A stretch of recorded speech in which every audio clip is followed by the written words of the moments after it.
An Introduction to the Science of Hadith by Ibn al-Salah al-Shahrazuri, 577 to 643, the most influential work on the science of Hadith in existence. Category 24. The methods of hearing and receiving Hadith and the manner of registering these. Be aware that the ways to convey and receive Hadith take various forms.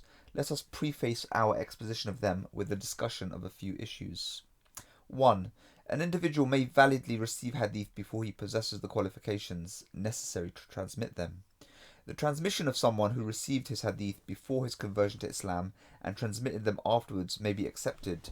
The same is true of the relation of someone who heard Hadith before attaining adulthood and related them afterwards. Some people forbade that, and they were wrong to do so, because people accepted the transmission of the young companions like Hasan ibn Ali ibn Abbas, Urwa ibn Zubair, and Nu'man ibn Bashir and their fellows, without making any distinction between the Hadith they received before reaching adulthood and those they received after. Furthermore, from early times until now, people have continued to bring young boys to classes to devote to the transmission and audition of Hadith, and they credit their transmission of Hadith they heard at that age. God knows best. 2. Abu Abdullah al-Zubayri said, "It is not recommended that the student begin to write Hadith at the age of 20, because that is when the intellect is formed. I like the student younger than that to occupy himself with learning the Quran and his religious duties." It is reported that Sufyan al-Thawri said, "A man who wants to study Hadith should first serve God 20 years. Musa bin Ishaq was asked, "How is it that you did not write Hadith from Abu Nu'aym al-Fadl ibn Dukayn?" He said, "The Kufans did not send their young sons to study Hadith until they completed their 20th year." Musa bin Harun said, "The Basrans write Hadith at 10 years of age, the Kufans at 20, and the Syrians at 30. God knows best."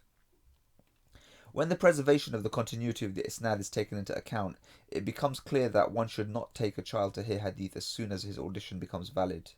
Children may later occupy themselves with writing, acquiring, registering, and recording Hadith when they become qualified and ready for that. This varies from person to person, and it is not confined to any particular age, as a number of people before us have stated. God knows best.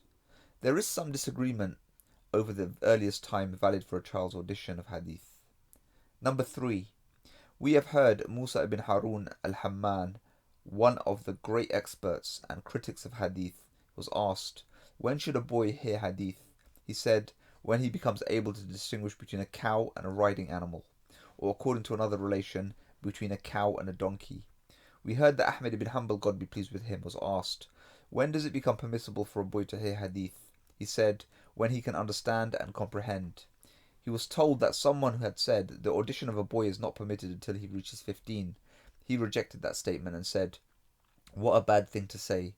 The teacher Abu Muhammad Abdurrahman ibn Abdullah al-Asadi informed me that Abu Muhammad Abdullah ibn Muhammad al-Ashiri said that the expert Qadi Iyad ibn Musa al-Sabti al-Yahsibi said, "For the audition of Hadith, the experts have set at the youngest age that of Mahmud al-Rabi', and he quoted that Bukhari's Isnad and relation Bukhari included in his Sahih under the heading, "When does the audition of a child become valid?" from Mahmud ibn al-Rabi'.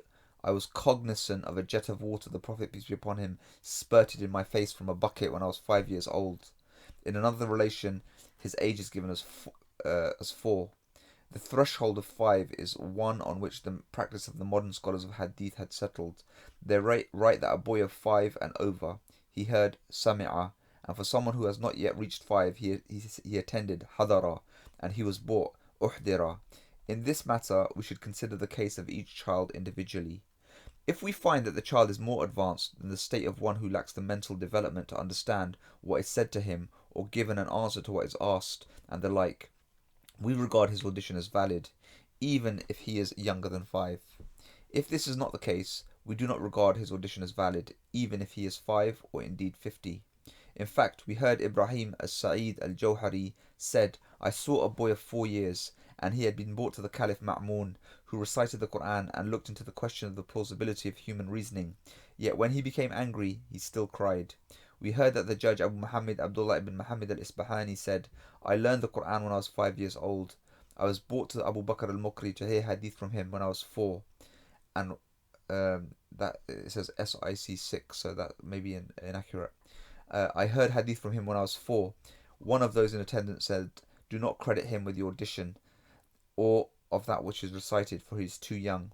Ibn al-Muqri said to me, "Recite Surah al-Kafirun," and I recited it. Then he said, "Recite Surah al-Takwir," and I recited it. Then someone else said to me, "Recite Surah al-Mursalat," and I recited it without an error. Ibn al-Muqri said, "Grant him audition. The responsibility is mine."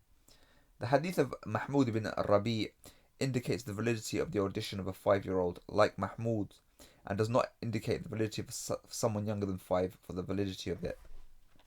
For someone 5 years old who has not yet attained the discernment of Mahmud, God be pleased with him, God knows best. An exposition of the types of the means of conveying and receiving hadith, and these are 8 in total. They will follow. Stay tuned for many more parts.